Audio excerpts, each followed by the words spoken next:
C'était une nuit de juillet 1656. Amsterdam était chaude d'une manière inhabituelle, ce genre de chaleur qui semble coller à la peau et qui rend les pensées plus lentes, plus lourdes. Les bougies tremblaient dans les maisons autour du quartier juif, et le canal qui traversait la ville reflétait une pleine lune qui semblait observer tout cela avec indifférence. C'était une nuit comme les autres, du moins pour ceux qui regardèrent de l'extérieur. Mais à l'intérieur de la synagogue Talmud Torah, quelque chose se passait qui changerait à jamais l'histoire de la pensée humaine. Et la plupart des personnes présentes ce soir-là n'en avaient pas la moindre idée. Baruch Spinoza avait 23 ans. C'était un jeune homme, mais ses yeux portaient le poids de quelqu'un qui avait déjà vu et pensé trop pour son âge. Son visage était maigre, presque anguleux, avec ce type de maigreur qui ne vient pas de la faim du corps, mais de la faim de l'esprit, celle qui consomme tout autour, parce qu'elle n'est jamais satisfaite. Il portait des vêtements simples, sans ornement, sans l'ostentation que certains membres plus prospères de la communauté séfarade tenaient à exhiber. Ce n'était pas un homme qui cherchait l'attention, mais l'attention le cherchait, car ses idées étaient impossibles à ignorer. Dans les mois précédant cette nuit, des rumeurs s'étaient répandues dans la communauté comme une maladie silencieuse. On disait que le jeune Baruch parlait de choses troublantes, qu'il remettait en question l'autorité divine de la Torah, qu'il affirmait que Dieu n'était pas une personne, n'était pas un être qui ressentait de la colère ou de l'amour, n'était pas quelqu'un qui choisissait un peuple au détriment d'un autre, que Dieu, selon la vision de ce jeune insolent, était la nature elle-même. Rien de plus, rien de moins. Et que l'âme humaine, cette étincelle divine que chaque juif croyait porter en lui comme preuve de son alliance spéciale avec le Créateur, n'était pas immortelle, qu'elle mourait avec le corps, qu'elle s'éteignait comme une flamme lorsque la bougie se consume. Pour comprendre ce que ces rumeurs signifiaient, il faut comprendre ce qu'était cette communauté. Ces Juifs n'étaient pas seulement des pratiquants d'une religion, ils étaient des survivants. Leurs grands-parents, leurs arrière-grands-parents, avaient été traînés devant des tribunaux de l'Inquisition au Portugal et en Espagne.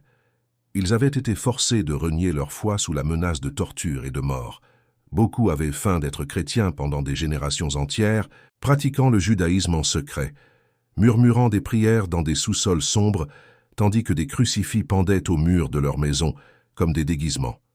Ils étaient appelés chrétiens nouveaux, Maranos, et vivaient dans une terre d'identité où il est difficile d'imaginer si vous n'avez jamais eu besoin de renier qui vous êtes pour survivre. Lorsqu'ils arrivèrent enfin à Amsterdam, lorsqu'ils trouvèrent enfin un endroit où ils pouvaient être juifs ouvertement, ils s'accrochèrent à leur foi avec la force de ceux qui l'avaient presque perdue. La synagogue n'était pas seulement un temple, c'était la preuve qu'ils avaient survécu. C'était le trophée d'une guerre de siècles contre l'anéantissement. Et maintenant, à l'intérieur de cette même synagogue, un garçon né et élevé parmi eux disait que la base de tout cela, la parole de Dieu, l'immortalité de l'âme, le choix divin du peuple d'Israël, était un mensonge. Pouvez-vous imaginer la colère? Je ne parle pas d'une colère intellectuelle, d'un désaccord académique.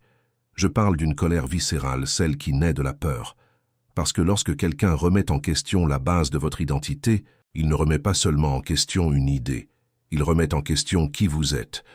Et lorsque qui vous êtes a été construit sur des siècles de souffrance, de sang, de résistance, toute menace à cette construction n'est pas perçue comme une question philosophique. Elle est perçue comme une trahison. Et c'est exactement ainsi que les dirigeants de la communauté ont traité Spinoza, comme un traître. Les archives historiques ne nous donnent pas tous les détails de cette nuit-là.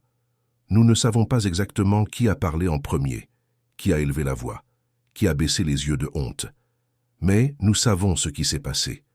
Nous savons que Baruch Spinoza a été convoqué devant le conseil de la synagogue. Et nous savons qu'il a reçu une proposition. Il existe différentes versions des détails. Certains historiens disent que la communauté a offert à Spinoza une pension annuelle de 1000 florins, une somme considérable à l'époque, pour qu'il se taise simplement, pour qu'il continue à fréquenter la synagogue, à maintenir les apparences et à garder ses idées pour lui-même. D'autres disent que le montant était inférieur, ou que les conditions étaient différentes. Mais le cœur de la proposition était clair. Tais-toi et nous nous occupons de toi. Continue à parler et tu perds tout. Spinoza a refusé. Et ici, je dois m'arrêter une seconde. Parce qu'il est facile de lire cette phrase. Spinoza a refusé. et de passer à autre chose comme si c'était un détail mineur de l'histoire. Mais ce n'est pas le cas. Ce refus est l'un des moments les plus extraordinaires et les plus sous-estimés de l'histoire de la civilisation occidentale. Et je vais vous dire pourquoi. Spinoza n'était pas riche. Son père était mort 2 ans auparavant, et l'affaire familiale était en déclin. Il n'avait pas de profession alternative établie. Il n'avait pas de connexion en dehors de la communauté juive qui pouvait le soutenir.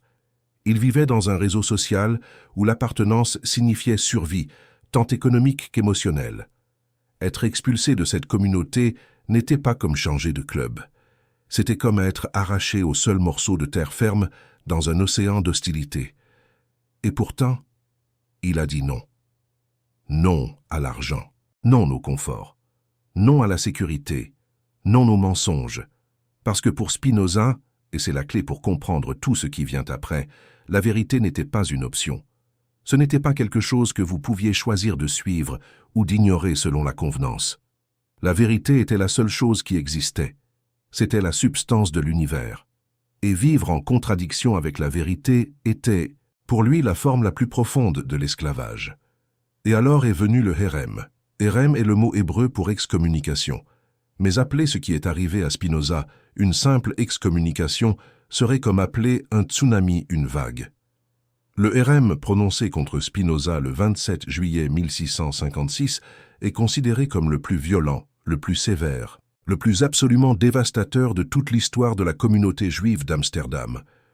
Aucun autre membre n'a jamais reçu une condamnation aussi brutale.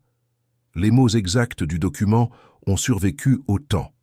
Et quand vous les lisez, quand vous absorbez vraiment ce qui y est écrit, vous ressentez le poids de 350 ans de haine condensé dans chaque syllabe. Le texte dit que Spinoza est maudit de jour et maudit de nuit, maudit en se couchant et maudit en se levant, maudit en sortant et maudit en entrant, que le Seigneur ne lui pardonnera jamais, que la colère du Seigneur et son jalousie fumeront contre cet homme, et que toutes les malédictions écrites dans le livre de la loi tomberont sur lui, et que le Seigneur effacera son nom de sous le ciel. Effacez son nom.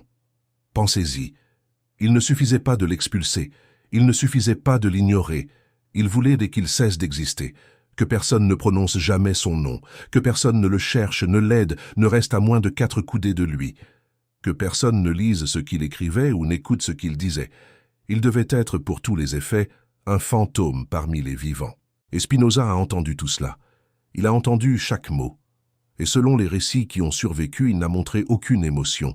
Il n'a pas pleuré, il n'a pas supplié, il ne s'est pas défendu. Il a simplement écouté, s'est retourné et est parti. Il y a quelque chose de profondément troublant dans ce calme, quelque chose qui nous oblige à demander de quoi cet homme était-il fait. De quelle matière se construit quelqu'un qui peut entendre sa propre annihilation sociale et simplement tourner le dos et marcher dehors? Était-ce de la froideur? Était-ce de l'indifférence? Était-ce de l'arrogance? Non, c'était de la cohérence. Parce que Spinoza savait déjà à ce moment-là quelque chose que la plupart des gens ne découvrent jamais en toute une vie. Réagir émotionnellement à cette malédiction prouverait qu'il ne croyait pas à ce qu'il disait. S'il croyait vraiment que les émotions humaines sont des phénomènes naturels régis par des causes que nous ne contrôlons pas, s'il croyait vraiment que la colère, la peur et la tristesse sont des produits de chaînes causales et non de choix libres, alors la seule réponse cohérente était exactement celle-ci. Ne pas réagir, observer, comprendre et avancer. Et c'est ce qu'il a fait. Il est sorti de la synagogue, a marché dans les rues d'Amsterdam cette nuit d'été et n'est jamais revenu. Il n'a jamais essayé d'annuler le hérem. Il n'a jamais demandé pardon. Il n'a jamais négocié son retour. Il a simplement avancé, emportant avec lui la seule chose qui comptait vraiment pour lui, ses idées. Maintenant, c'est ici que la plupart des gens qui connaissent superficiellement l'histoire de Spinoza cessent de prêter attention. Ils pensent que l'excommunication a été le climax, le grand moment dramatique. Mais ce n'était pas le cas. Le hérem n'était que le début. Parce que ce que Spinoza a fait après avoir été expulsé, ce qu'il a pensé, le puissant instrument de contrôle social qu'est la culpabilité, est sans fondement. Et cela constitue une menace non seulement pour la religion, mais pour l'ordre social tout entier. L'idée que nous n'avons pas de libre arbitre n'est pas une simple question philosophique. Elle touche au cœur même de notre existence et de notre coexistence. Si nous ne sommes pas libres, comment pouvons-nous être tenus responsables? Comment pouvons-nous être jugés? Comment pouvons-nous être punis? Et si nous ne pouvons être punis, qu'advient-il de la justice? La justice, comme la morale, repose sur le principe que les êtres humains ont la capacité de choisir entre le bien et le mal. Si ce principe est faux, alors la notion même de justice devient discutable. Spinoza nous oblige à affronter ces questions de front. Il nous invite à reconsidérer tout ce que nous croyons savoir sur nous-mêmes et sur le monde. Et c'est l'une des raisons pour lesquelles il demeure une figure si controversée et si pertinente. Sa philosophie n'offre pas de réponse facile. Au contraire, elle nous plonge dans un espace de malaise, où nous sommes contraints de nous confronter à la complexité de la vie et de la condition humaine. C'est dans cet espace que réside la véritable liberté. Non pas la liberté de choisir, mais la liberté de comprendre. La liberté de voir le monde tel qu'il est réellement, sans les illusions qui nous emprisonnent. C'est cette liberté que Spinoza nous offre, et c'est cette liberté qui, paradoxalement, peut nous mener à une vie plus riche et plus pleine de sens. Car en comprenant que nous ne possédons pas le libre arbitre, nous pouvons commencer à nous libérer des chaînes de la culpabilité, de la peur et de l'anxiété, qui nous accablent souvent. Nous pouvons commencer à percevoir la vie comme un flux continu de causes et d'effets, où chaque instant est une occasion d'apprendre et de grandir. Ainsi, au lieu de nous sentir impuissants face aux circonstances, nous pouvons devenir des acteurs de notre propre vie, œuvrant pour une existence plus consciente, plus connectée au tout. Tel est le véritable message de Spinoza. Il ne nous refuse pas la liberté. Il nous offre une nouvelle forme de liberté, une liberté plus profonde et plus authentique que la liberté de choix. Et cette liberté est la clé d'une vie plus authentique et plus épanouissante. Ainsi, lorsque nous découvrons les idées de Spinoza, nous sommes invités à réfléchir sur le sens de l'humanité. Nous sommes invités à remettre en question nos convictions les plus profondes et à ouvrir notre esprit à de nouvelles perspectives. Et surtout, nous sommes invités à embrasser la complexité de la vie, à accepter que nous ne détenons pas toutes les réponses, mais que malgré tout, nous pouvons trouver un sens et un but à notre existence. Tel est l'héritage de Spinoza. Un héritage qui continue de résonner à travers les siècles, nous incitant à penser, à questionner et à rechercher la vérité dans un monde qui paraît souvent chaotique et dénué de sens. Et ce faisant, nous pouvons découvrir que même sans libre arbitre, nous pouvons vivre des vies emplies d'amour, de compassion et de liens. C'est là toute la beauté de la philosophie de Spinoza. Une philosophie qui nous invite à l'introspection et à la découverte de la liberté qui réside dans la compréhension et l'acceptation de notre propre nature. Un sentiment de perte ou de trahison. Spinoza a analysé avec une profondeur et une clarté qui sont rares dans l'histoire de la philosophie. Il a compris que nos émotions ne sont pas simplement des réactions passives, mais des forces actives qui façonnent notre existence. En étudiant les émotions, il a également exploré comment elles peuvent nous lier ou nous libérer. Il a montré que la compréhension de nos émotions est essentielle pour vivre une vie plus épanouie et authentique. En d'autres termes, Spinoza ne se contentait pas de décrire la souffrance humaine. Il cherchait à en comprendre les mécanismes afin de proposer des voies vers la libération. Il a également souligné que la connaissance est la clé de cette libération. Pour lui, la connaissance de soi et la connaissance des causes qui nous déterminent sont les fondements de la liberté. En comprenant nos désirs et nos peurs, nous pouvons commencer à nous libérer de leurs chaînes. Cela ne signifie pas que nous devenons omnipotents ou que nous pouvons échapper à la réalité de notre condition humaine. Au contraire, cela signifie que nous devenons plus conscients de notre place dans le monde et des forces qui nous influencent. Cette conscience accrue nous permet de naviguer dans la vie avec plus de sagesse et de sérénité. Spinoza a également mis en avant l'importance de la communauté et des relations humaines. Bien qu'il ait vécu une vie de solitude, il a compris que l'amour et l'amitié sont des sources essentielles de joie et de soutien. Il a plaidé pour une éthique de la solidarité où les individus se soutiennent mutuellement dans leur quête de compréhension et de bonheur. Cette vision de la communauté est profondément ancrée dans sa philosophie, car il croyait que notre bien-être est intrinsèquement lié au bien-être des autres. En fin de compte, la philosophie de Spinoza est une invitation à embrasser la complexité de la vie humaine. Elle nous encourage à reconnaître nos limitations tout en cherchant à comprendre et à transcender nos souffrances. Elle nous rappelle que la liberté ne réside pas dans l'illusion de contrôle, mais dans la connaissance et l'acceptation de notre condition. En acceptant notre humanité, nous pouvons trouver une forme de paix et de joie qui dépasse les circonstances extérieures. Ainsi, la pensée de Spinoza continue de résonner aujourd'hui, offrant des perspectives précieuses sur la nature de la liberté, de la connaissance et des émotions. Son héritage nous pousse à réfléchir sur notre propre vie et à envisager comment nous pouvons appliquer ces idées pour vivre de manière plus authentique et épanouie.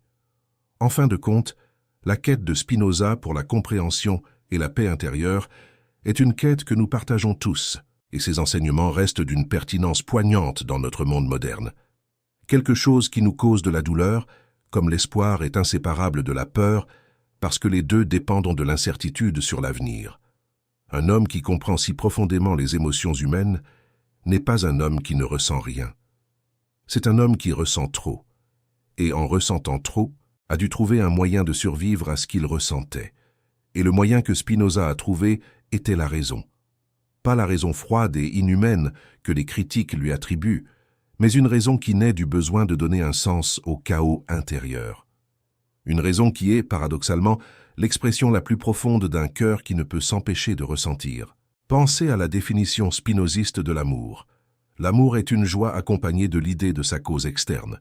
Cela semble technique, cela semble froid, mais relisez. Ce que Spinoza dit, c'est que lorsque nous aimons quelqu'un, ce que nous ressentons est une expansion de notre être, une joie, une puissance, une force vitale augmentée. Et cette expansion est associée à la présence d'une autre personne. Aimer n'est pas un choix mystique, c'est l'expérience de devenir plus lorsque quelqu'un est près de nous. Et cela est, si vous y réfléchissez vraiment, l'une des définitions les plus belles de l'amour qui ait jamais été écrite. Et la haine. La haine est une tristesse accompagnée de l'idée de sa cause externe. C'est le rétrécissement de notre être, la diminution de notre puissance associée à la présence de quelqu'un. Nous haïssons ceux qui nous font sentir plus petits, pas par malice, pas par choix, mais parce que notre organisme entier réagit à la diminution de soi avec répulsion, de la même manière qu'il réagit à l'expansion avec désir. Spinoza a cartographié des dizaines d'émotions de cette manière. Il a montré comment l'envie est la tristesse que nous ressentons lorsque nous imaginons la joie de l'autre, comment la gratitude est la tentative de rendre la cause d'une joie passée, comment l'humilité est la tristesse qui naît de la contemplation de sa propre impuissance. Chaque émotion pour Spinoza suit une logique aussi rigoureuse que la mécanique céleste. Ce ne sont pas des mystères, ce sont des phénomènes naturels qui peuvent être compris, et en étant compris, peuvent être transformés. Et voici la contribution la plus radicale de Spinoza à la psychologie humaine, une contribution qui a anticipé Freud de plus de 2 siècles. Nous ne sommes pas contrôlés par les émotions parce que les émotions sont fortes. Nous sommes contrôlés par elles parce que nous ne les comprenons pas. L'émotion qui domine est l'émotion qui reste obscure. Au moment où une émotion est comprise, où nous comprenons sa cause, son mécanisme, sa logique interne, elle perd une grande partie de son pouvoir sur nous. Elle ne disparaît pas, mais elle cesse de nous gouverner. Spinoza appelait cela un affect qui devient une idée adéquate. En langage courant, cela signifie que lorsque vous comprenez pourquoi vous ressentez de la colère ne disparaît pas nécessairement, mais vous cessez d'en être esclave. Vous pouvez la ressentir sans être entraîné par elle. Vous pouvez l'observer comme on observe une vague dans la mer, puissante, naturelle, inévitable, mais qui n'a pas besoin de vous noyer si vous savez comment vous positionner. C'est extraordinaire, parce que ce que Spinoza propose n'est pas le stoïcisme classique, qui dit de réprimer les émotions. Ce n'est pas l'hédonisme, qui dit de s'y abandonner. C'est une troisième voie complètement originale. Comprendre les émotions, ne pas lutter contre elles, ne pas céder à elles, les comprendre. Et dans cette compréhension, trouver une liberté qui ne dépend pas du contrôle, mais de la lucidité. Maintenant, pensez au monde dans lequel nous vivons. Un monde où les gens sont bombardés quotidiennement par des stimuli émotionnels conçus pour les manipuler. Publicité qui active des désirs artificiels. Réseaux sociaux qui exploitent l'envie et la peur de l'exclusion. Discours politiques qui transforment la colère en vote. Algorithmes qui apprennent quelles émotions vous maintiennent collés à l'écran et vous alimentent avec plus d'elles. Dans ce monde, la proposition de Spinoza n'est pas seulement philosophique, c'est une question de survie psychologique.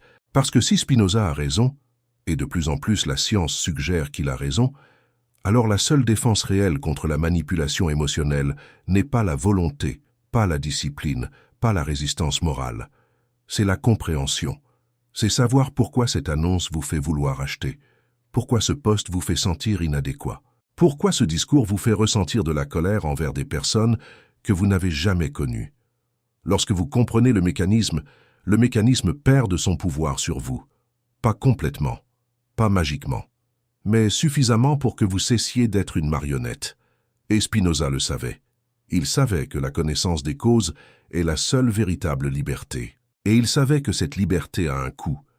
Parce que lorsque vous commencez à comprendre pourquoi vous ressentez ce que vous ressentez, vous commencez aussi à comprendre des choses sur vous-même que vous préféreriez ne pas savoir. Vous découvrez que beaucoup de ce que vous appeliez vertu était de la peur déguisée, que beaucoup de ce que vous appeliez générosité était un besoin d'approbation, que beaucoup de ce que vous appeliez amour était une dépendance émotionnelle. Et ce type de connaissance de soi, bien que libérateur, est douloureux. C'est comme nettoyer une plaie sans anesthésie, nécessaire, mais brutale. Spinoza a vécu ce processus dans sa chair. Chaque idée qu'il écrivait était d'abord testée dans sa propre expérience. Quand il a écrit sur l'illusion du libre arbitre, il ne faisait pas une observation abstraite sur l'humanité. Il décrivait ce qu'il avait découvert en examinant ses propres décisions, ses propres désirs, ses propres émotions.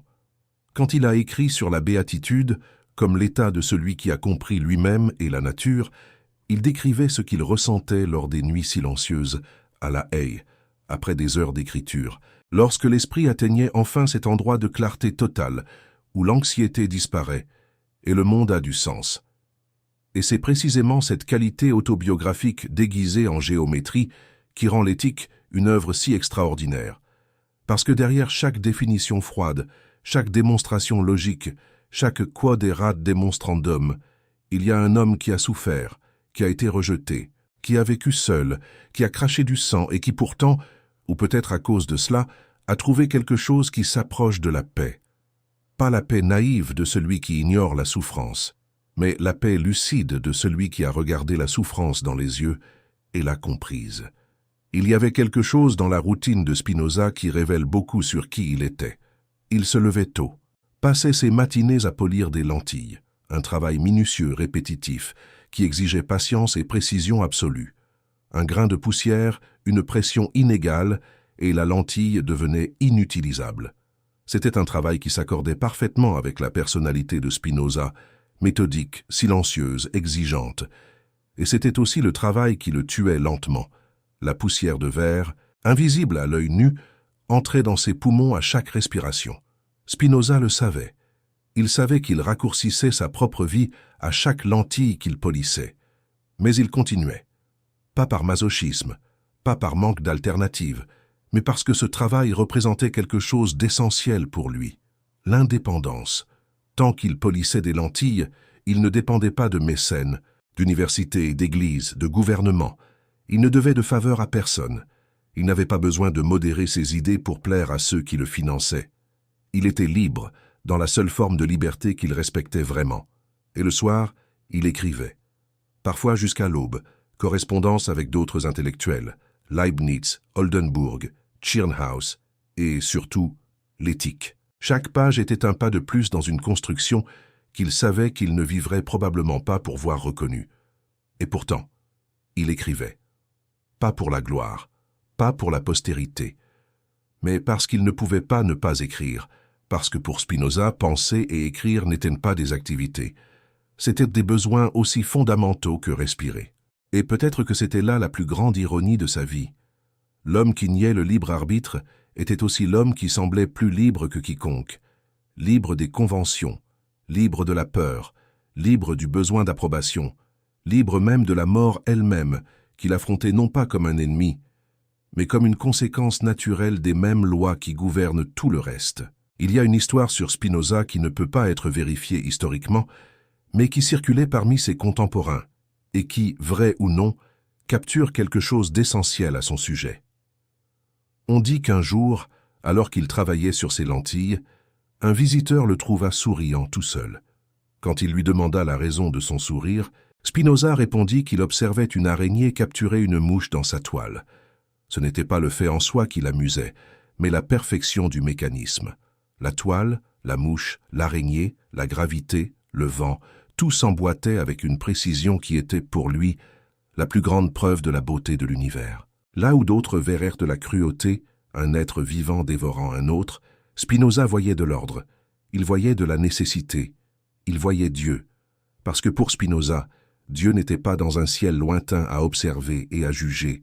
Dieu était l'araignée, Dieu était la mouche, Dieu était la toile, le vent, la lumière qui entrait par la fenêtre, l'œil qui observait la scène, et la pensée qui tentait de la comprendre.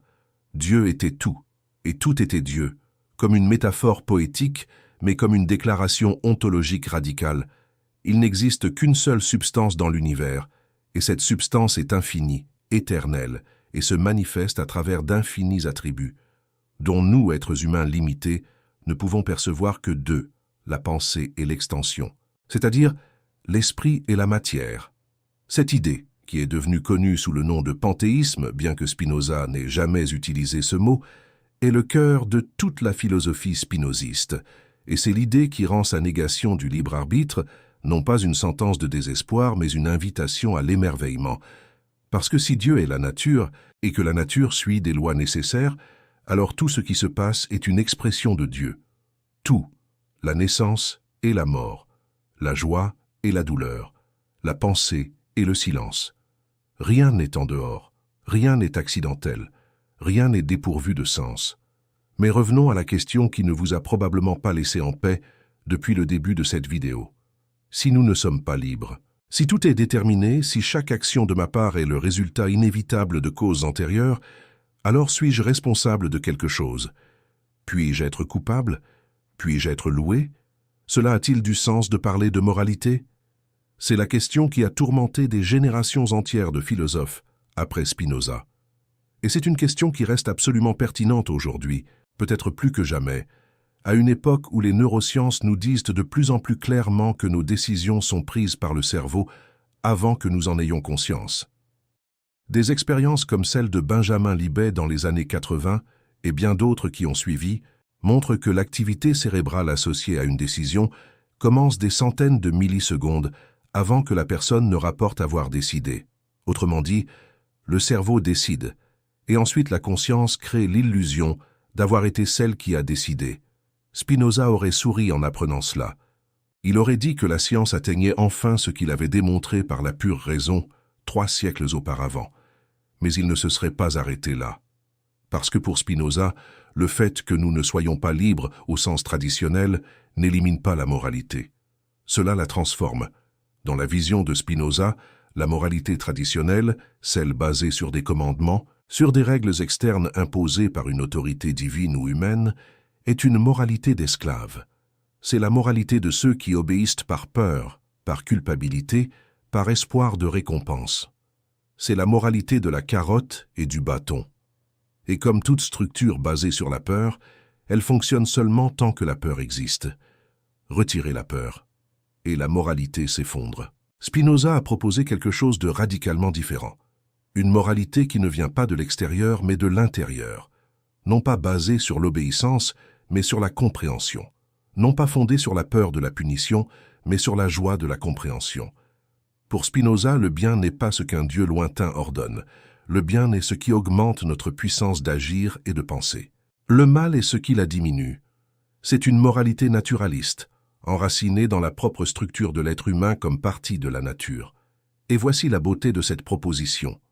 Lorsque je comprends que l'autre est aussi déterminé que moi, que ses actions sont le produit de causes qu'il ne contrôle pas, quelque chose change dans ma relation avec lui. La colère se transforme en compréhension. Le jugement se transforme en empathie. Non pas parce que je décide d'être empathique, rappelez-vous, pour Spinoza, il n'existe pas de décision libre, mais parce que la compréhension des causes produit naturellement une attitude différente face au monde. Pensez à la façon dont vous réagissez lorsque quelqu'un vous traite mal. La réaction immédiate est la colère, la douleur, le désir de représailles. Mais maintenant, imaginez que vous découvrez que cette personne a agi de cette manière parce qu'elle traversait une crise profonde, parce qu'elle avait été abusée dans son enfance, parce qu'elle souffrait d'une condition mentale non diagnostiquée. L'information sur les causes change la façon dont vous ressentez. Cela n'élimine pas la douleur, mais cela transforme la colère en quelque chose de moins destructeur, peut-être de la compassion, peut-être simplement de la compréhension. Spinoza étend cette logique à tout, à chaque interaction humaine, à chaque conflit, à chaque moment de douleur. Il dit que si nous pouvions voir la chaîne complète de causes qui a conduit quiconque à n'importe quelle action, nous ne ressentirions jamais de haine. Nous ressentirions de la compréhension. Et cette compréhension n'est pas une faiblesse, c'est la plus grande force qu'un être humain puisse atteindre, parce que la haine nous diminue, elle nous rend esclaves d'une émotion qui consomme de l'énergie, déforme la pensée et nous enferme dans le passé. La compréhension nous élargit, elle nous libère du cycle de réaction automatique et nous permet d'agir de manière plus intelligente, plus efficace, plus alignée avec ce que nous voulons vraiment. Maintenant, je sais que cela semble utopique. Je sais que la première réaction de quiconque de sensé est de dire qu'il est impossible de vivre ainsi, que dans certaines situations, la colère est justifiée, la punition est nécessaire, le jugement est inévitable. Et Spinoza ne le nierait pas. Il savait que nous sommes des êtres déterminés et que nos émotions nous gouvernent la plupart du temps. Il ne proposait pas un idéal inaccessible. Il proposait une direction, un horizon, une possibilité qui s'ouvre progressivement à mesure que la compréhension grandit. Et il était honnête sur les limites de cette possibilité. Dans la dernière phrase de l'éthique, après des centaines de pages de démonstrations rigoureuses, après avoir construit l'une des architectures philosophiques les plus imposantes de l'histoire, Spinoza a écrit quelque chose qui révèle toute sa modestie. Tout ce qui est excellent est aussi difficile que rare. Il savait que la béatitude qu'il décrivait était accessible à peu de gens, que la plupart des gens vivraient et mourraient piégés dans l'illusion de la liberté, gouvernés par des passions qu'ils ne comprennent pas, cherchant en Dieu ou dans le destin des réponses que seule la compréhension peut fournir. Mais il a écrit quand même, parce que même si une seule personne dans chaque génération atteignait cet état de compréhension, cette clarté totale, cette paix qui naît de la compréhension, cela vaudrait déjà tout l'effort. Un seul esprit éveillé justifiait toute l'œuvre, et peut-être sans le savoir il parlait de lui-même, parce que Spinoza a atteint ce qu'il a décrit, non pas comme théorie, comme vie. Les récits de ses contemporains, même ceux qui étaient en désaccord violent avec ses idées, s'accordent à décrire un homme d'un tempérament extraordinairement serein, quelqu'un qui ne s'irritait pas des attaques personnelles, qui ne cherchait pas vengeance contre ses détracteurs, qui ne montrait pas d'amertume pour la vie difficile qu'il menait. Un homme qui semblait avoir trouvé, dans la pratique, cette paix que ses livres décrivaient dans la théorie. Et c'est peut-être la chose la plus convaincante à propos de Spinoza, pas les arguments, pas les démonstrations, pas la logique géométrique impeccable, mais le fait qu'il a vécu ce qu'il a écrit. Que sa philosophie n'était pas un exercice intellectuel séparé de son existence, mais l'expression directe de la façon dont il voyait et habitait le monde. Spinoza n'était pas un professeur qui enseignait des règles qu'il ne suivait pas lui-même. C'était un homme qui s'était transformé par sa propre pensée. Et cette transformation était visible pour tous ceux qui le connaissaient. Il y a un épisode qui illustre cela de manière particulièrement touchante. En 1672, une foule enragée a assassiné les frères de Witt, Jan et Cornelius, dans les rues de La Haye. Jan de Witt était le grand pensionnaire de la République néerlandaise, un leader politique que Spinoza admirait, et avec qui il avait probablement eu un contact personnel. Les frères ont été littéralement déchiquetés par la foule, leurs corps mutilés et pendus en exposition publique. Spinoza a été tellement perturbé par la nouvelle qu'il a préparé une affiche avec les mots « Ultimi barbarorum », les plus grands barbares, et avait l'intention de l'afficher sur le lieu du crime en guise de protestation. C'est son hôte, le peintre Van der Spyck, qui l'a empêché de sortir en verrouillant la porte de la maison. Si Spinoza était allé, il est presque certain qu'il aurait été reconnu et probablement tué par la même foule. Cet épisode révèle quelque chose de fondamental. Spinoza n'était pas indifférent, il n'était pas froid, il n'était pas un observateur distant de la souffrance humaine. Il ressentait de la colère face à l'injustice. Il ressentait de l'indignation face à la barbarie. La différence est qu'il comprenait ces émotions comme des phénomènes naturels, comme des produits de causes identifiables. Et cette compréhension n'éliminait pas l'émotion, mais empêchait que l'émotion le détruise. Il pouvait ressentir de la colère sans en être consumé. Il pouvait ressentir de la tristesse sans en être paralysé. Et cette capacité, non pas à réprimer, mais à comprendre, était exactement ce que sa philosophie proposait comme le chemin vers la liberté humaine. C'est le Spinoza que l'histoire officielle montre rarement. Pas le philosophe abstrait, pas le rationaliste glacé, pas l'athée dangereux que l'Église et la synagogue peignaient.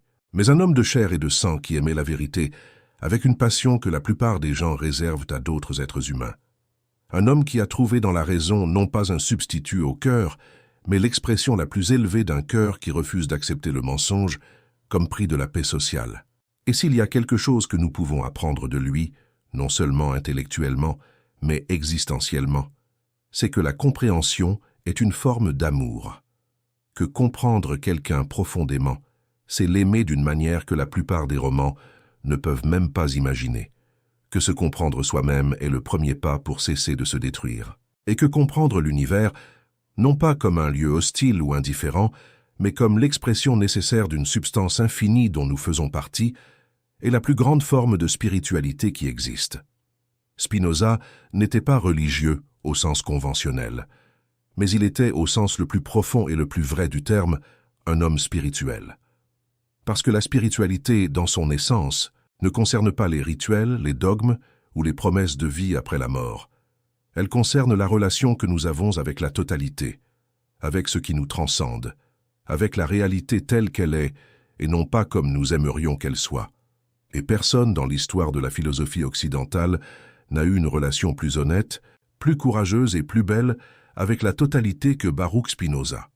Maintenant, je dois te parler de quelque chose qui est généralement ignoré lorsqu'on parle de Spinoza, mais qui est absolument essentiel pour comprendre la profondeur de sa vision, la théorie du corps. Parce que Spinoza n'était pas seulement un philosophe de l'esprit, il était, d'une manière absolument révolutionnaire pour son époque, un philosophe du corps. À l'époque de Spinoza, la vision dominante dans la philosophie européenne était le dualisme de Descartes. Descartes avait divisé la réalité en deux substances complètement différentes. La res cogitans, la chose qui pense, l'esprit, et la res extensa, la chose qui occupe de l'espace, le corps. Pour Descartes, l'esprit et le corps étaient des entités séparées, faites de matériaux différents, régies par des lois différentes. L'esprit était libre, rationnel, immortel. Le corps était mécanique, déterminé, mortel. Et la grande question à laquelle Descartes n'a jamais pu répondre de manière satisfaisante était « Si l'esprit et le corps sont si différents, comment interagissent-ils? Comment une décision mentale se transforme-t-elle en un mouvement physique? Comment la douleur dans le corps se transforme-t-elle en souffrance dans l'esprit ?» Spinoza a examiné ce problème et a dit quelque chose de si simple et si dévastateur qu'il a ébranlé les fondements de toute la philosophie cartésienne. L'esprit et le corps ne sont pas deux choses différentes. Ce sont la même chose vue sous deux angles différents. Tout comme une pièce de monnaie a deux faces, face et pile, mais est un seul objet, l'être humain est une réalité unique qui peut être décrite en termes mentaux ou en termes corporels, mais qui ne peut pas être divisée. Cela signifie que chaque pensée que vous avez correspond à un état de votre corps. Chaque émotion que vous ressentez est simultanément un événement mental et un événement physique. La tristesse n'est pas seulement un sentiment dans l'esprit, c'est aussi une configuration spécifique de votre corps, muscles tendus, respiration altérée, chimie cérébrale modifiée. Et la joie n'est pas seulement une émotion. C'est une augmentation réelle de la capacité de votre corps à agir et à interagir avec le monde. Spinoza a appelé cela le parallélisme. L'esprit et le corps avancent en parallèle, toujours ensemble, jamais séparés, car ils sont des expressions de la même substance vues sous des attributs différents. Et cette idée, qui au XVIIe siècle semblait absurde, est aujourd'hui la base des neurosciences et de la psychosomatique moderne. Nous savons maintenant que les émotions affectent le corps, que les états corporels affectent l'esprit, qu'il n'existe pas de frontière claire entre le mental et le physique. Spinoza le savait 350 ans avant que nous ayons la technologie pour le prouver. mais il est allé encore plus loin. Dans l'un des passages les plus célèbres et les plus énigmatiques de l'éthique, Spinoza a écrit que personne jusqu'à présent n'a déterminé ce que le corps peut faire. Personne. Jusqu'à présent. Cette phrase, apparemment simple, est une bombe philosophique. Parce que ce que Spinoza dit, c'est que nous ne connaissons pas notre propre corps, que nous avons une image extrêmement limitée et déformée des capacités de l'organisme que nous habitons, que le corps n'est pas seulement une machine que l'esprit contrôle, c'est une puissance autonome, complexe, créative, qui fait des choses dont l'esprit n'a pas la moindre conscience. Pensez aux somnambules, disait Spinoza, des personnes qui, pendant leur sommeil, sans aucune intervention de la volonté consciente, se lèvent du lit, marchent, ouvrent des portes, parlent, font des choses dont elles ne se souviennent ensuite pas. Si le corps peut faire tout cela sans la participation de l'esprit conscient, qui peut dire ce qu'il est encore capable de faire? Et si nous ne savons pas ce que le corps peut faire, comment pouvons-nous affirmer avec tant de certitude que c'est l'esprit qui commande? Cette inversion est radicale, parce que toute la tradition philosophique occidentale, de Platon à Descartes, avait placé l'esprit au sommet de la hiérarchie et le corps en dessous. L'esprit était noble, élevé, proche de Dieu. Le corps était bas, animal, source de tentation et de péché. Spinoza a complètement rejeté cette hiérarchie. Pour lui, il n'existe pas de supériorité de l'esprit sur le corps, ni du corps sur l'esprit. Il existe deux expressions d'égale dignité, d'une même réalité. Et les implications de cela pour la vie quotidienne sont énormes. Pensez à la façon dont nous traitons notre corps. Dans la culture occidentale, en particulier dans la tradition chrétienne, le corps a été historiquement considéré comme quelque chose à discipliner, contrôler, dominé par la volonté. Le jeûne, l'abstinence, la mortification de la chair, toutes ces pratiques sont basées sur l'idée que le corps est un adversaire que l'esprit pieux doit soumettre. Spinoza dirait que cette vision est non seulement erronée, mais destructrice, que maltraiter le corps, c'est maltraiter soi-même, car vous êtes votre corps autant que vous êtes votre esprit. Qu'une philosophie qui dévalorise le corps est une philosophie qui dévalorise la vie. Et ici, nous entrons dans un territoire qui relie Spinoza directement au débat contemporain sur la santé mentale, sur la relation entre l'exercice physique et le bien-être émotionnel, sur l'importance du sommeil, de l'alimentation, du contact physique. Tout cela que la science moderne est en train de redécouvrir, que prendre soin du corps, c'est prendre soin de l'esprit, que les états émotionnels ont des racines corporelles, que la séparation entre psychologie et physiologie est artificielle. Spinoza le savait déjà, non pas parce qu'il avait des microscopes ou des IRM, mais parce qu'il pensait avec une clarté qui rendait la technologie presque superflue. Cette vision intégrée de l'être humain a conduit Spinoza à une théorie politique également révolutionnaire. Parce que si le corps est aussi important que l'esprit, alors les conditions matérielles de vie des gens, nourriture, logement, sécurité, santé, ne sont pas des questions secondaires. Ce sont des questions fondamentales. Une société qui ignore les besoins corporels de ses citoyens est une société qui mutilait la capacité humaine de penser, de sentir, de vivre pleinement. Dans le traité politique, que Spinoza a laissé inachevé à sa mort, il a développé des idées sur la démocratie, sur la relation entre liberté individuelle et organisation collective, qui étaient étonnamment avancées pour son époque. Il soutenait que le meilleur gouvernement est celui qui maximise la liberté de pensée et d'expression, non pas parce que la liberté est une valeur abstraite, mais parce que la répression de la pensée est contre-productive. Elle engendre ressentiment, hypocrisie, instabilité sociale. Un gouvernement qui contrôle ce que les gens pensent sème les graines de sa propre destruction. Spinoza le savait par expérience personnelle. Il avait vu ce qui se passe lorsqu'une communauté tente de contrôler la pensée de ses membres. Il avait été la victime la plus illustre de cette tentative. Et il avait survécu pour prouver que la pensée libre ne peut pas être éliminée. Elle peut seulement être contrainte à la clandestinité, où elle devient encore plus puissante et plus dangereuse. Mais la théorie politique de Spinoza va au-delà de la défense de la liberté d'expression. Elle propose quelque chose de beaucoup plus profond, que la véritable démocratie n'est pas seulement un système de gouvernement, mais une forme de vie basée sur la compréhension mutuelle. Dans une démocratie spinoziste, les gens ne votent pas par intérêt personnel ou par passion aveugle. Ils votent ou plutôt participe, sur la base de la compréhension des causes qui affectent la communauté. La démocratie n'est pas la tyrannie de la majorité, c'est l'exercice collectif de la raison. Cela peut sembler naïf. Et en un sens, c'est vrai. Spinoza savait que la plupart des gens sont gouvernés plus par les passions que par la raison. Il savait que la peur et l'espoir sont les outils les plus efficaces du contrôle politique. Il savait que des démagogues existeront toujours et trouveront toujours un public parmi ceux qui préfèrent des solutions faciles à des vérités complexes. Mais malgré tout, il défendait la démocratie comme le meilleur système possible. Non pas parce qu'il était parfait, mais parce qu'il était le système qui empêchait le moins la recherche de la vérité. Et pour Spinoza, rien n'était plus important que cette recherche. Il y a quelque chose de profondément émouvant dans l'insistance de Spinoza à écrire sur la politique en sachant qu'il était en train de mourir. Le traité politique a été composé durant ces dernières années, lorsque la tuberculose, aggravée par l'inhalation constante de poussière de verre, consommait déjà ses poumons. Il écrivait contre la montre, essayant de laisser à la postérité non seulement une philosophie de l'esprit et des émotions, mais un guide pour l'organisation de la société humaine. Il n'a pas terminé. La mort est arrivée plus tôt. Et le texte qui a survécu est un fragment brillant de quelque chose qui aurait pu être l'une des plus grandes œuvres de théorie politique de tous les temps. Mais même en tant que fragment, il contient des idées qui ont profondément influencé des penseurs ultérieurs, de Rousseau à Marx, de Jefferson aux théoriciens contemporains de la démocratie délibérative. Et c'est une autre des nombreuses ironies de la vie de Spinoza.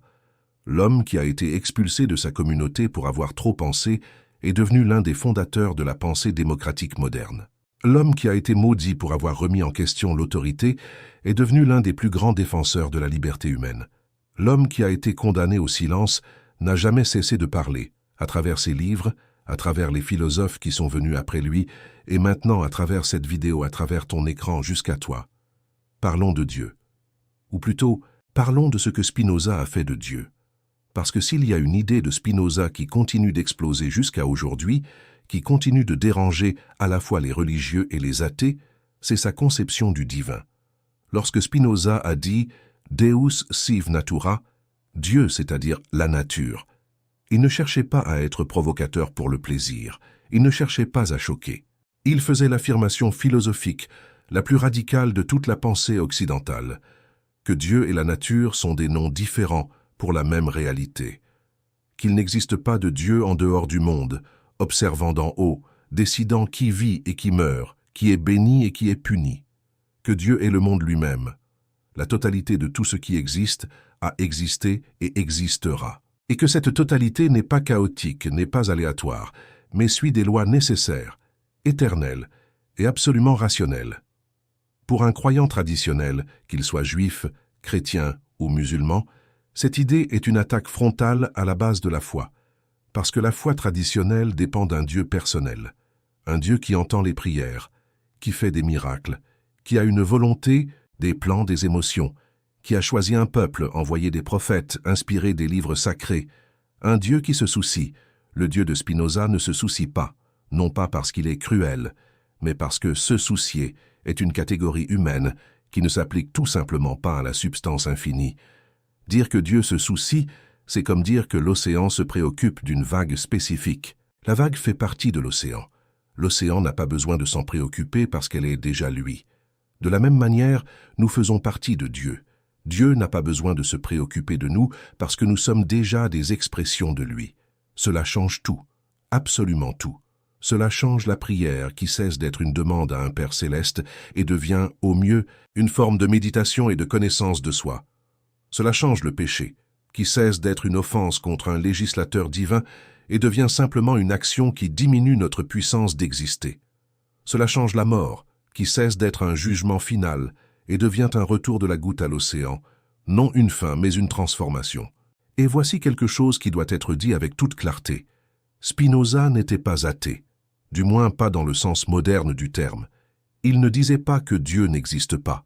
Il disait que Dieu existe d'une manière complètement différente de ce que les religions traditionnelles affirment.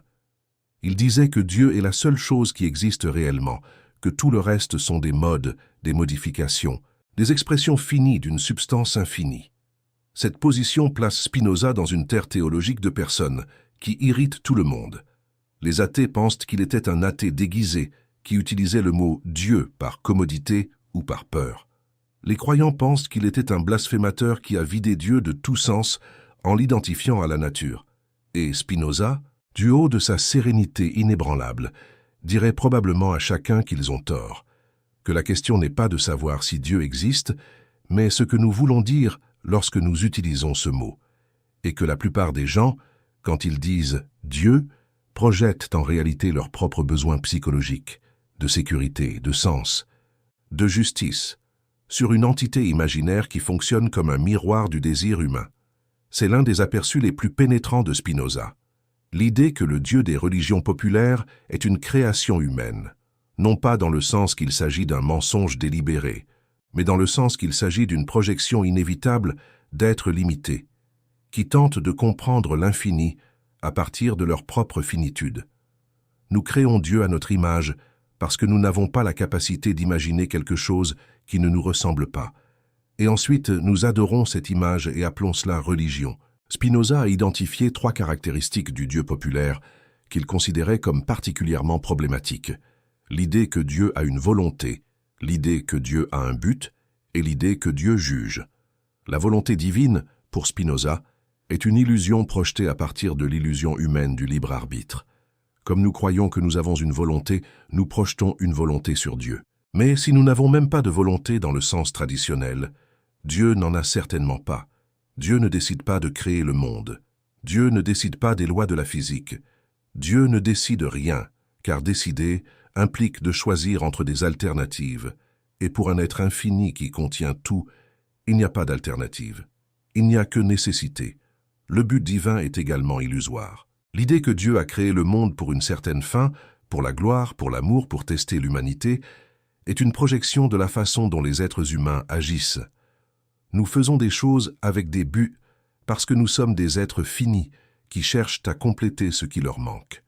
Mais Dieu, étant infini et complet, n'a besoin de rien. Il ne fait rien avec un but. Les choses se produisent non pas pour une certaine finalité, mais parce qu'elles découlent nécessairement de la nature divine. Et le jugement divin, l'idée que Dieu observe nos actions et nous récompense ou nous punit, est, pour Spinoza, la plus dangereuse de toutes les illusions. Parce que c'est cette idée qui fonde la culpabilité, la peur, la soumission.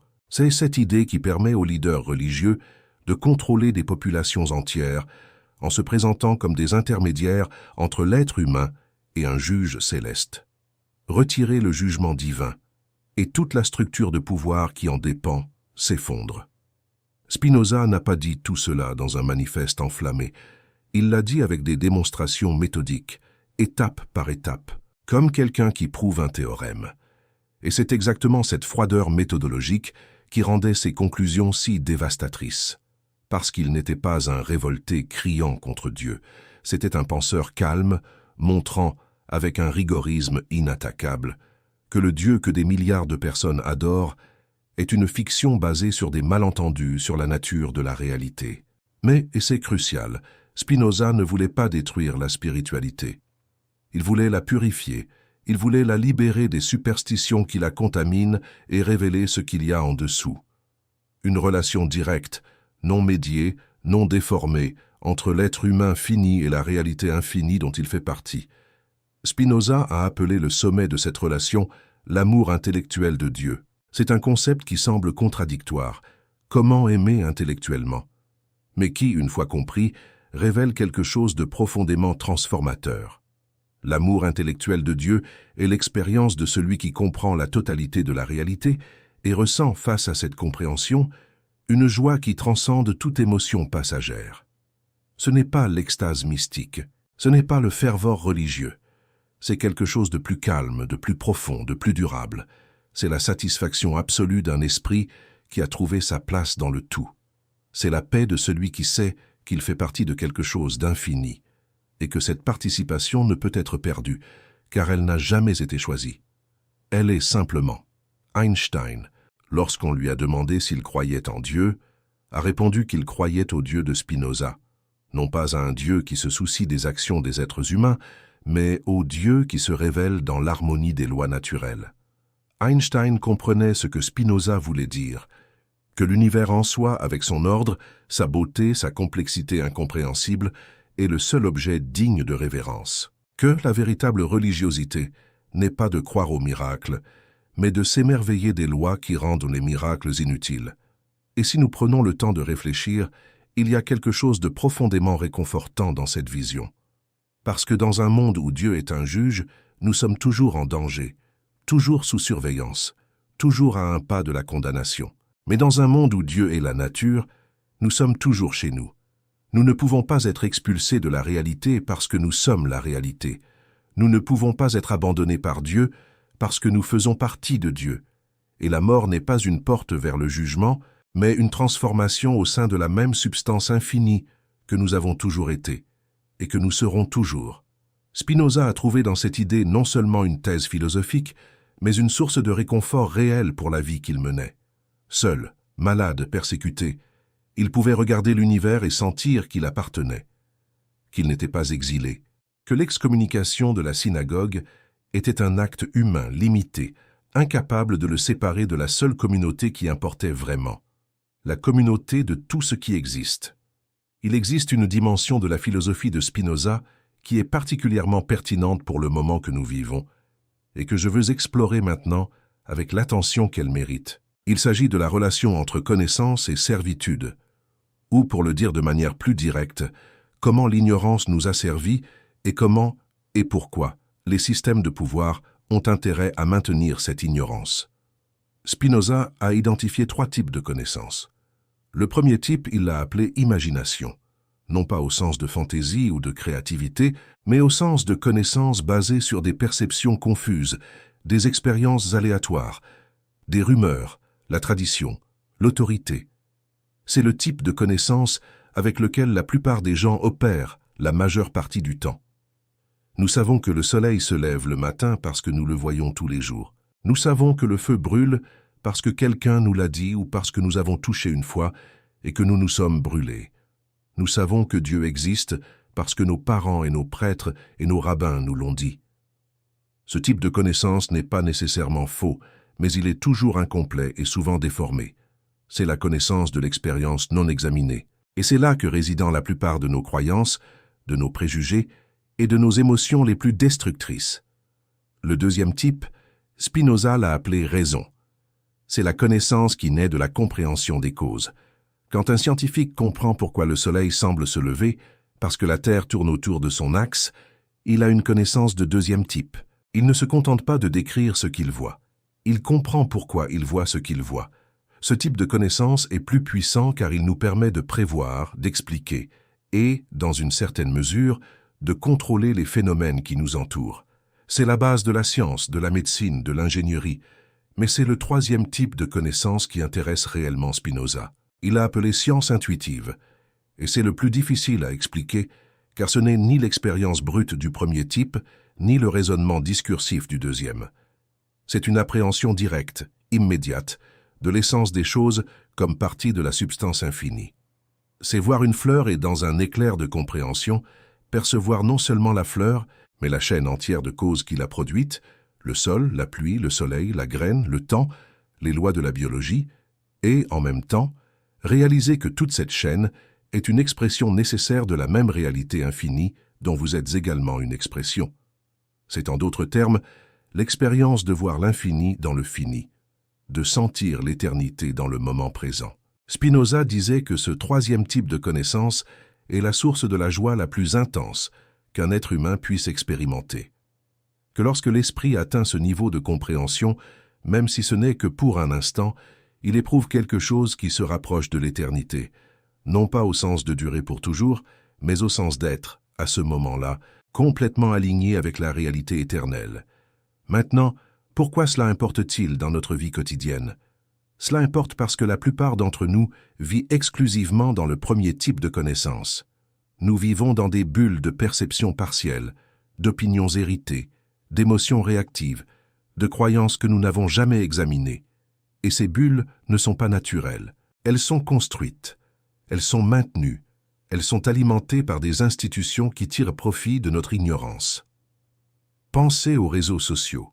Chaque algorithme est conçu pour vous maintenir dans le premier type de connaissance spinoziste, pour alimenter vos perceptions partielles, vos émotions réactives, vos croyances non examinées.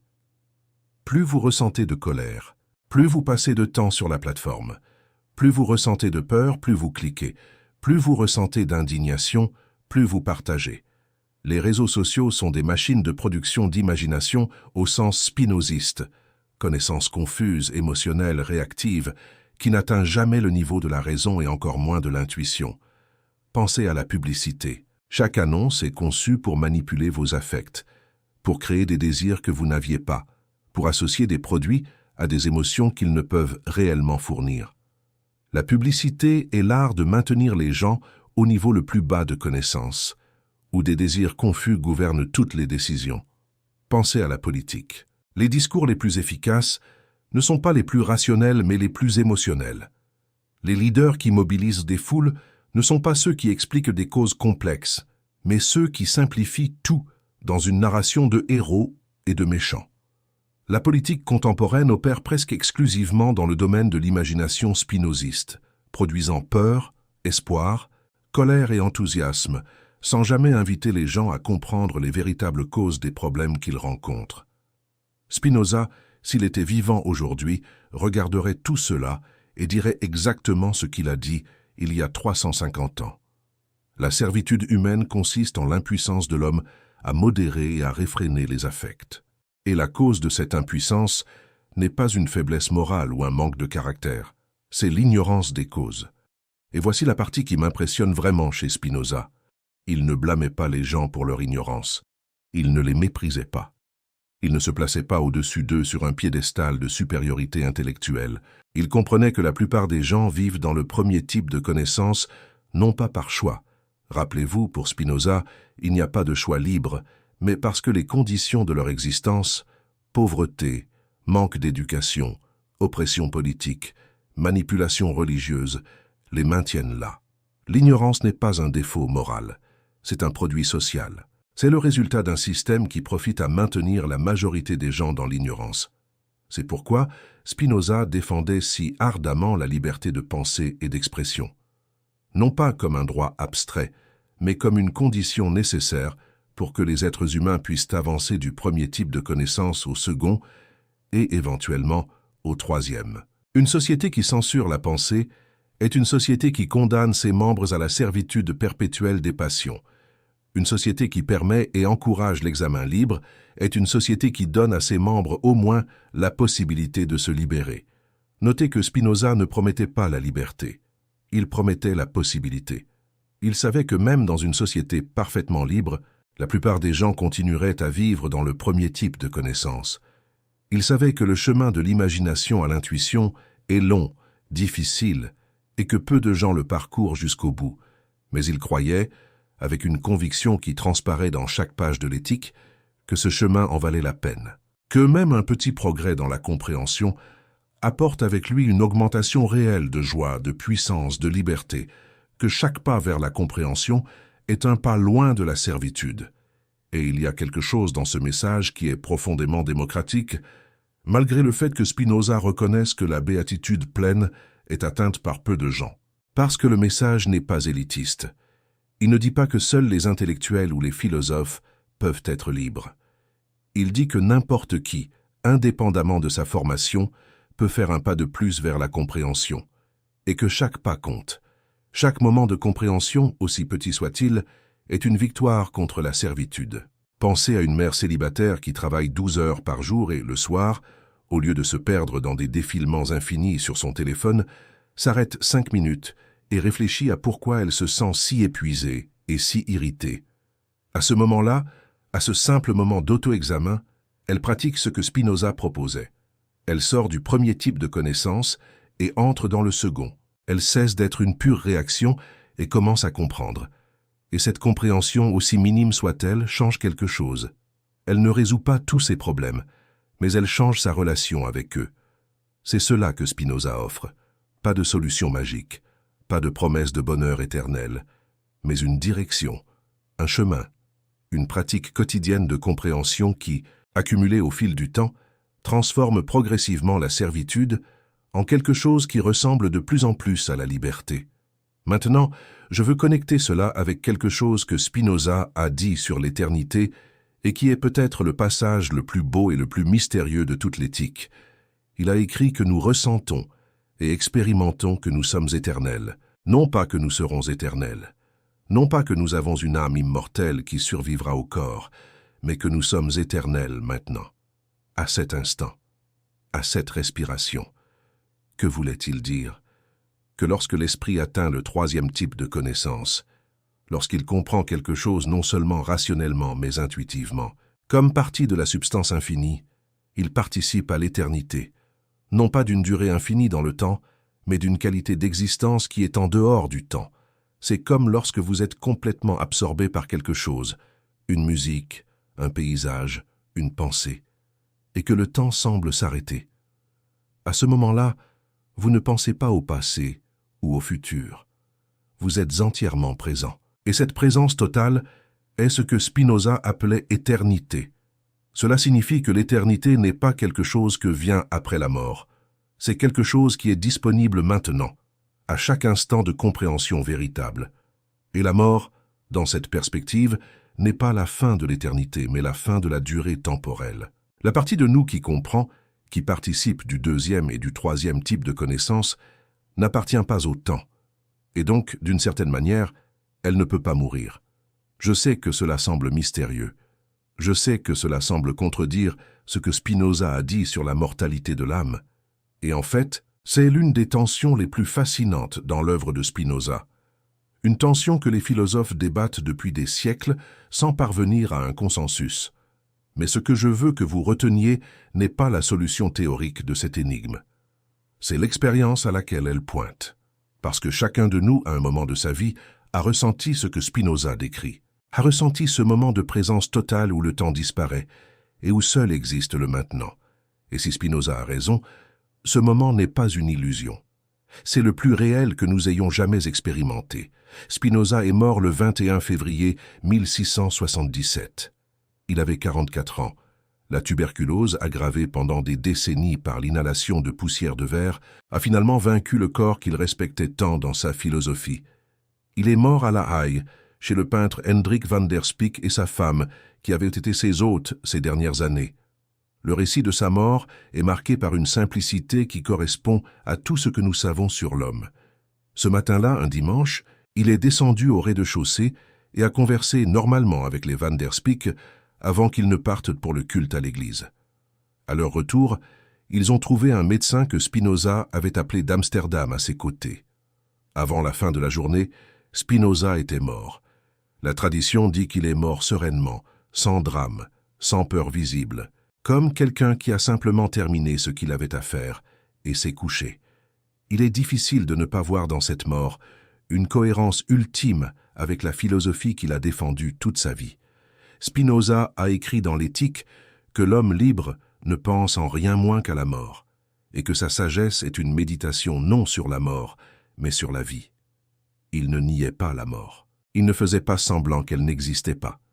Mais il refusait de construire son existence autour de la peur de celle-ci. Parce que la peur de la mort, pour Spinoza, est l'expression maximale de la servitude humaine. C'est la peur qui fonde toutes les religions de récompense et de châtiment. C'est la peur qui nous fait accepter des chaînes que nous rejetterions autrement. C'est la peur qui nous empêche de vivre pleinement, parce que nous calculons toujours ce qui vient après. Et Spinoza, à ce qu'il semble, a vécu et est mort sans cette peur. Non pas parce qu'il était surhumain, non pas parce qu'il était insensible, mais parce qu'il avait compris avec une profondeur que peu atteignent que la mort n'est pas un ennemi. C'est une conséquence des mêmes lois qui ont produit la vie. Et la craindre serait aussi absurde que de craindre la gravité ou le passage des saisons. Dans les jours qui ont suivi sa mort, quelque chose de révélateur s'est produit. Ses amis, suivant ses instructions, ont envoyé un bureau contenant ses manuscrits à l'éditeur Jean Rieverts à Amsterdam. Quelques mois plus tard, l'éthique démontrée selon l'ordre géométrique a été publiée pour la première fois, avec d'autres textes inédits, dans un volume identifié uniquement par les initiales BDS, Benedictus de Spinoza. Les amis qui ont organisé la publication n'ont pas mis le nom complet. conscients que le faire rendrait le livre une cible immédiate de censure. Et ils avaient raison. L'éthique a été interdite presque immédiatement. Les autorités néerlandaises, sous la pression de leaders religieux de diverses confessions, ont banni le livre. L'Église catholique l'a inclus dans l'index des livres interdits. Des théologiens de toutes les tendances ont écrit des réfutations furieuses. Pendant presque un siècle, mentionner Spinoza avec approbation suffisait à ruiner une réputation académique ou ecclésiastique. Traiter quelqu'un de spinoziste était une insulte, presque équivalente à l'appeler athée, ce qui, dans l'Europe des XVIIe et XVIIIe siècles, était pratiquement une accusation criminelle. Mais les idées ne peuvent pas être interdites. Pas vraiment. Pas de façon permanente. Et c'est exactement ce qui est arrivé à Spinoza. Malgré l'interdiction, l'éthique a circulé. Elle a été copiée à la main. Elle a été traduite clandestinement. Elle a été lue en secret par certains des plus grands penseurs des Lumières.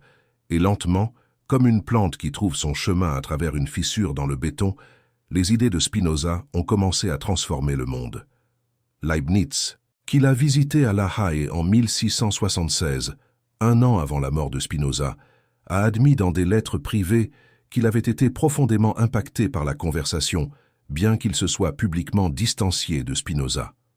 Diderot et les encyclopédistes français ont été directement influencés par le traité théologico-politique. Goethe a qualifié Spinoza du penseur le plus désintéressé et a dit que la lecture de l'éthique avait un effet calmant profond sur sa nature turbulente. Hegel a déclaré que toute la philosophie moderne était essentiellement spinoziste, qu'il le sache ou non. Nietzsche, qui admettait rarement des prédécesseurs, a reconnu en Spinoza un esprit frère. Einstein, comme nous l'avons déjà mentionné, a cité le Dieu de Spinoza comme la seule forme de divinité en laquelle il pouvait croire. Et au XXe siècle, des philosophes comme Gilles Deleuze et Antonio Negri ont redécouvert Spinoza comme un penseur révolutionnaire dont la pertinence non seulement a survécu, mais a augmenté avec le temps. Pensez à l'échelle de cela.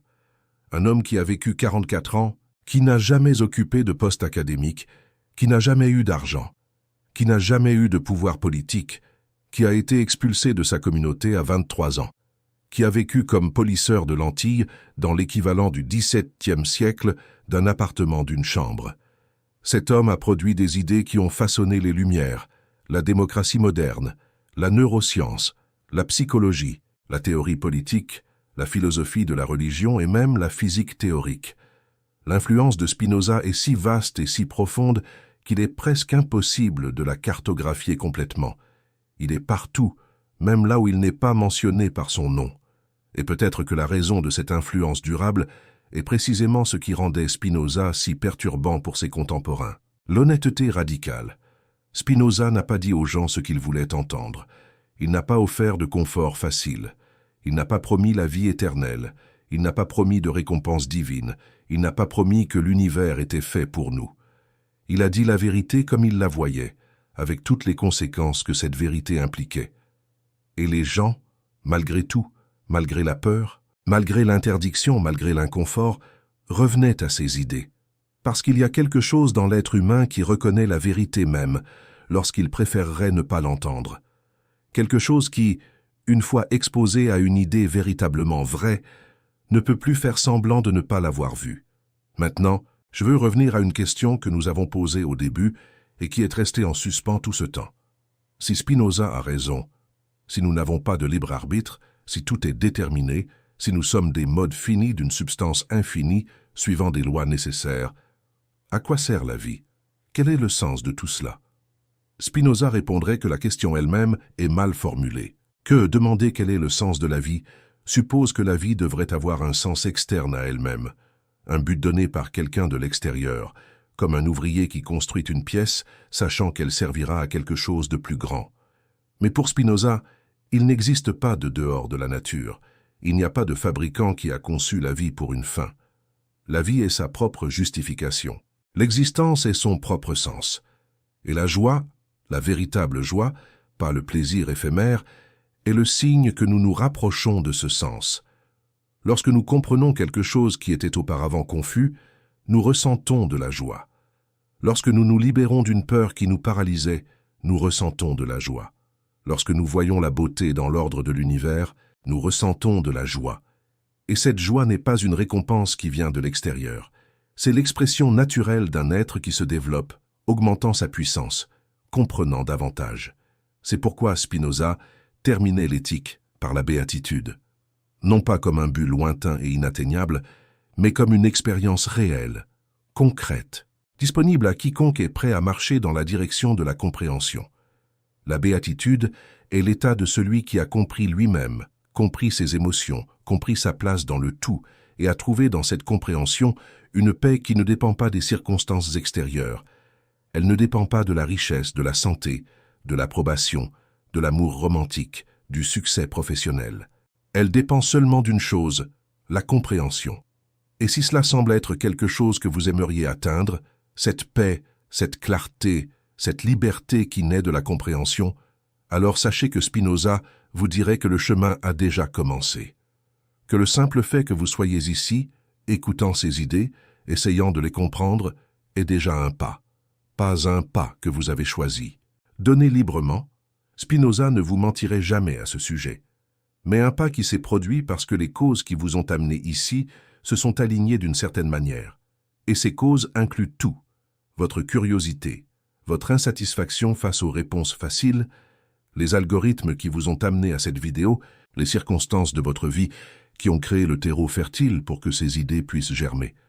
Et peut-être, juste peut-être, Spinoza sourirait en sachant que 350 ans après sa mort, les idées qu'il écrivait seul par une nuit froide à La Haye trouvent encore des esprits réceptifs. Que l'érème n'a pas fonctionné, que la censure n'a pas fonctionné, que l'interdiction n'a pas fonctionné, que la vérité, comme il l'a toujours su, suit les mêmes lois de la nature. Elle ne peut être créée ni détruite. Elle peut seulement être découverte. Et une fois découverte, elle ne peut pas être redécouverte. Vous savez maintenant des choses sur vous-même que vous ne saviez pas avant d'appuyer sur Play. Vous savez que la liberté que vous croyiez avoir est une illusion construite par l'ignorance des causes qui vous animent. Vous savez que vos émotions ne sont pas des mystères, mais des phénomènes naturels qui peuvent être compris. Vous savez que Dieu, s'il existe, n'est pas un juge lointain, mais la réalité infinie dont vous faites partie. Vous savez que la mort n'est pas une fin à craindre, mais une transformation à comprendre.